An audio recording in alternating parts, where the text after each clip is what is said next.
Paşa.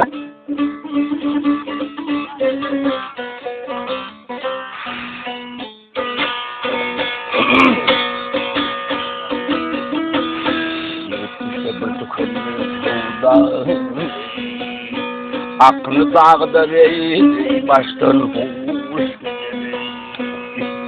eşkere sabrederek gelin bir dağı oğrun ağlar gözleri yaşıdır.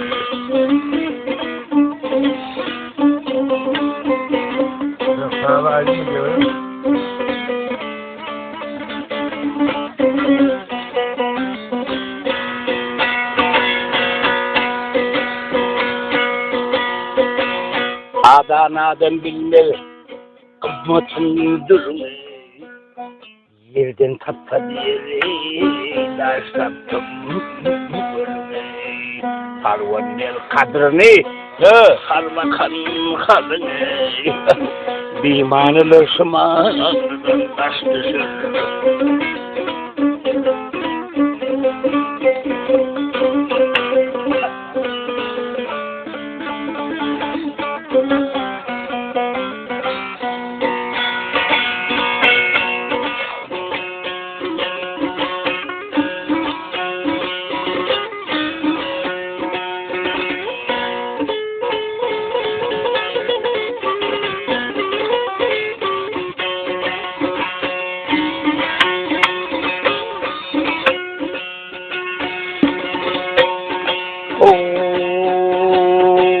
Arkanı koçu tutsa her işi dağı talhan eder tuğudur arşı gelir. Sana.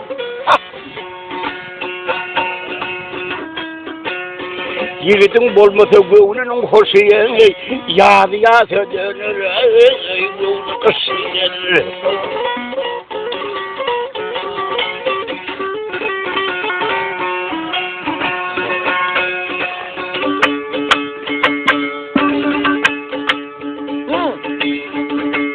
Şeydi diyor, arkalı koçu tutsa her işi dağı talhan eder tuğudur arşı gelir.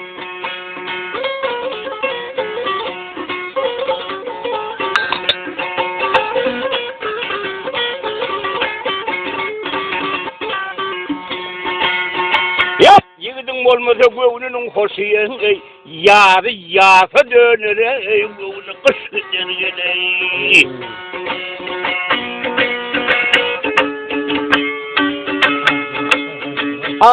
Şeydi diyor kahallım kaygı aslında. Kovulu. Şeydi diyor kahallım kaygı aslında ha dilberin hasırı aslında kestin geleyim. Hep gerek bolsa hati sanım üstünlüğü. Geçittir binler şüsünler şüsünler.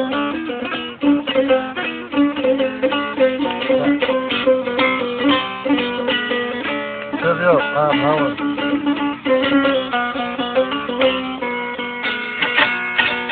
Gerek bolsa bu hati zaman tuğta bölümünde her şey